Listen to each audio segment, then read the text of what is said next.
The long-awaited event is finally here. Life is so brittle. Time to up the stakes. Take this vitality boon.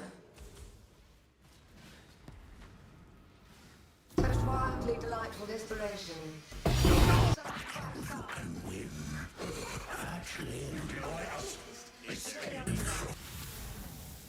We will win this together. Until the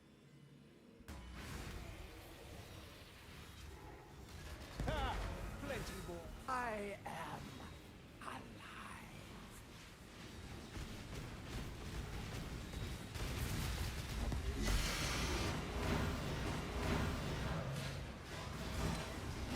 fight on! I'm bent to my will. Don't! Tight tethers. A veil of safety and security.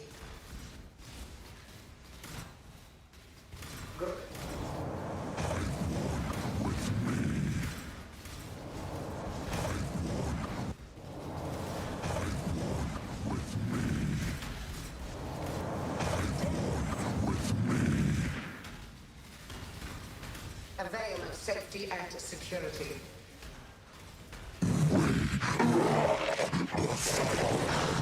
Hi and welcome to my channel. Today I want to present my Blade Vortex Herald stacking Elementalist featuring Minion Pact I've been playing for quite some time now. The first iteration of this build had some struggles with single target, but since Minion Pact is so busted, I adopted it into this build. So first things first, let's go over Minion Pact. It does sacrifice one minion. In our case, a Spectre with around 2 million HP. And it gives you a certain amount, in that case 3.2% of the minion life as flat physical damage. The beauty of Blade Vortex is it keeps the snapshot from the first spin. So as long as you keep spinning your blades, you will never lose that snapshot. In case you do lose a snapshot, you have to go back into your hideout or into the Mirage and sacrifice the minion again, so you keep the snapshot rolling. We go over the detailed numbers later in POB. So let's go over the gear real quick for the mapping setup. For mapping setup, we have chosen an Explodemaxxing with +1 to all skills, because that skills our minion life. You don't really skill the level of your BB. Spell damage as extra. Crit multi is all super good for your BB. It just brings generic damage. For the helmet, I've went with some rarity. You just pick a base, transfer the rarity amount, fracture it, hit it with a cold or any resistance essence until you have rarity to get your suffixes. For your prefixes, you just go Wild Bristol Matron. For suffix gonna be changed into Reforge Minion. It's a 1 in 12 to hit +2 to all your minion skill gems, and then you Orc Life. For the chest, it's important to have high energy shield, because you are using the armor and energy shield mastery for double the energy shield from your chest. I also went with a 6% energy shield on kill, what is really good for survivability. You can get this one on a Sinner Swallow also. I'm using a double mode here, and together with your block cap, with your swallowing block cap, it actually makes you quite durable. As long as you're killing minions, it shouldn't be any issue to stay alive. As last suffix, you are gonna aiming for any type of res, even chaos res is fine. For the ring, we are going with a helical ring. That is where we get our elemental reflect immune. So you don't have to switch ascendancy points around. You obviously go for crit multi. Crit multi is a lot of damage. More is, I went with double rarity. I actually hit that on the essence, so I went with T2, T2. I'm gonna recraft that later in the future. But it is just a nice place to get some more rarity, some more damage. For our other ring, we go with Lost Unity. Of course, we are Herald stacking overall, and Herald of the Hive is such a big multiplier. Also, we're getting some nice resistance, some nice chaos resistance from this ring. 7% increased global defenses is also quite big. The other mandatory item is Swollen, of course. We are 89 block. For our boots, there is the slot where we get our +2 to socketed minion gems from, and a lot of resistances. For the gloves is where we put our abyssal socket in for our phasing abyssal tool. For the convert on the prefixes, some more AoE, chaos risk. The attack and cast speed essence is pretty nice for your shield charge, frostblink. It just makes the whole build feel smooth. For the headhunter, I went with an increased skill effect duration corruption. It was quite cheap. It was like 30 div. Other options would be all elemental resistance or rarity, but it's quite expensive. And skill effect duration just makes your blade vortex feel so much better.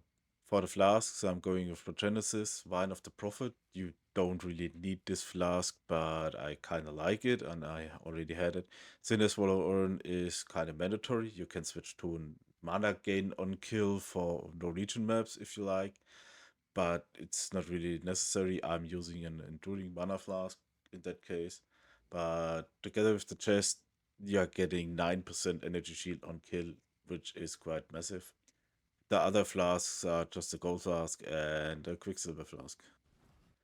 Let's go over the items I switch when I go into Uber bossing. So you can just delete the Ubers in the matter of seconds. It is quite expensive thanks to Fabgun. Original Sin price is outrageous at the moment. You can boss in your mapping setup. You can even do Uber bosses, you have quite a lot of damage. But it's just more fun that way. First of all, we got Original Sin. What this does, it converts all your elemental damage into chaos damage and sets enemy chaos resistance to 0, what makes him take quite a lot of damage. Especially against Uber bosses, that is quite powerful. After that, I switch Void Manipulation again, versus invert the rules because your enemy resistance are 0, so we don't really need it. I'm switching more Forbidden Set to Withering Presence. That is really cheap. It's like a couple of chaos, and it enables you wither and gives you more chaos damage. I also switched one large cluster to this cluster for more skill effect duration to keep your snapshot rolling, and you get overwhelming malice, what makes you apply wither on hit. And together with your withering presence and withering step, the second you press withering step, you apply like 10, 11 stacks of wither already. And wither is an insane damage multiplier for any chaos builds. Here I swap withering steps usually with my faster attacks because I don't really need shield charge that much when I'm do uber bossing. And what withering step does, it creates an aura around you for a certain time, and every enemy in this area gets immediately night wither stacks. I would love to push this a bit more with enhance, but I don't really have the socket room for it. For the weapon, I'm switching to Grace of the Goddess. As I said earlier in the mapping setup, the Fizz as extra is so powerful on this build, and I don't really need the explosions. So I went with the Grace of the Goddess with a well-rolled one. They are kinda expensive, but they are really worth. It's like 37% more damage over my scepter. For the belt, I'm using Mage Blood for the generic crit flask, the onslaught flask, the quicksilver, just to have some resistances and some movement speed. It's just for bossing where you don't get headhunter stakes. It's just quality of life, nothing more. Let's go over the POB real quick and the tree. Of course, we are elementalists, we are Herald stacking, we are having Bring of Ruin. It's an obvious choice. Mastermind of Discord, Heart of Destruction. Heart of Destruction, so much single target. And it's quite a lot of AoE. We are Lucia Bloodline with the Herald effect. Mandatory clusters for this build, I would say that one of the most important is the duration cluster and the elemental mastery for the resistance are inverted. Here we have our impossible escape that enables us to pick our block mastery, our minion lives, and a big crit node. Also, we are picking the fire resistance here because our mapping setup doesn't run Mage Blood and we are kind of starved on resistance. We are using Elegant Hubris with Caspiro, This gives us Supreme Ostentation. Supreme Ostentation is mandatory for this build because you can't get your attributes somewhere, and it allows us to use Herald tattoos on every slot. Also, our Elegant Hubris is giving us 80% avoid being shocked, together with the boot implicit 20% chance to avoid elemental ailments, and the Storm Shroud rule. We are fully ailment immune, so no ignite, no chill, no freeze, nothing. Here I have a very expensive Foulborn and Natural Instinct, but this allocates the two Herald nodes and the one Power Charge node here and saves us a lot of points. It is kind of mandatory, you can skip other points, but you will lose quite some quality of life. For the one cluster, we have Blast Freeze as one notable. Blast Freeze is insane. It gives you freeze prolife, and since we are high crit, high cold damage build, we are freezing everything, so it's just another defensive layer. Here we have our source of Elemental Leech.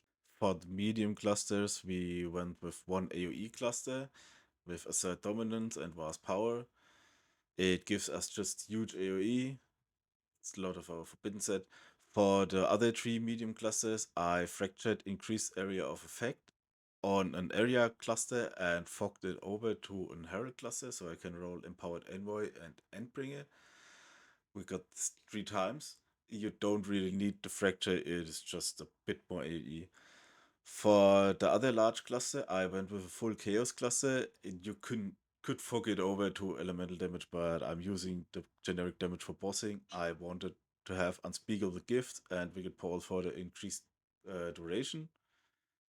Damage-wise, you don't really need it. You have 400 million damage while mapping. It is quite absurd with your high crit multiplier. How you are figuring out how much damage you have is actually quite easy. You are selecting Ray Spectre, you go to Manage Spectres, you going with the meat sack because the minion you are raising, it doesn't exist in PoB, but it has double the HP than a perfect meat sack. So then you put it in, you see you are at roughly 1 million HP on your minion, so times 2 of that. Then you go over to your configurations and put it in. Our other configurations, we have obviously power charges. When mapping, we are using our BB on max unleash seals because we don't like to press buttons very often. You have killed more than 5 for your AoE calculations. We are having quite a lot of flat and very big hits, so we are reaching 50% proc easily. We're having unearth from the gloves, and here you can see, let's go to 10 blades, and you can see it's 64,000 flat damage just from Minion Pact alone. It's so busted. So enjoy it while it lasts, but then for sure it doesn't survive next season. There's no way. Let's go over the bossing changes real quick. We are dropping just a few damage nodes. You don't swap between bossing and mapping every 5 minutes, so it should be fine to respect some points. We are dropping the Elemental Mastery cluster, and we're dropping the Fire Res node. We are picking the Critical Strike Mastery and the Chaos nodes. We are also replacing our Forbidden Flame, Forbidden Flash combo, and that one cluster tool with Overwhelming Malice that we are used to apply more wither stacks as described in the bossing gear section. The item changes I already described. I mean, it's Grace of the Goddess, Origin Sin, and the other stuff. And you can see our damage is quite absurd in this configuration. And here you can see what difference does it make just to have one less gem level on your weapon. Actually had to cut the video here real quick. I've set the power charges wrong. I forgot to set it to 1 for the bossing setup. Of course, it's only 1. You don't have any time to ramp. So the damage difference is not that big. Of course, we have the Unholy Seals. We use Convergence this time because we're hitting an enemy. You can see the damage difference is quite absurd. And here you can see how important Wither is. Like when I drop the stacks, you can see the damage numbers are falling quite rapidly. Uh, and when I set the damage to Uber Pinnacle, it is still quite a lot of damage. I mean, you see it in the intro, the bosses just melt in seconds. So why don't I use the broken damage chaos setup for mapping? The reason is quite simple, because you don't have explosion chaining with that. You have pure explode, you have your area explode, but they don't chain of each other.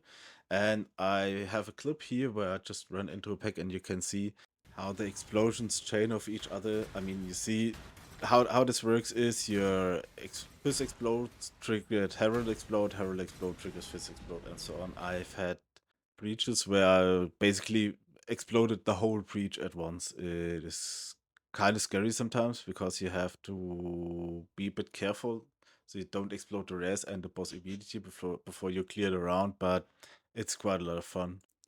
So for the last part, how to get the Spectre. You go into a carcass map, rush to the boss. Before you enter the boss room, I would highly recommend to disable most of your auras, especially Herald of Ice, so you don't shatter the minion you actually want to summon. That is the most important, and make sure you don't one-shot the boss. Once the boss is faced, you kill the spiders, unholy apparitions, and you press your Spectre. You can actually spam it. It is not a big deal. If you get two of the Spectres, you can just use your Blade Vortex once in the hideout. You will kill off once, and there you go. You have the Spectre. Thanks for watching. Comment, subscribe. If there's any questions, let me know.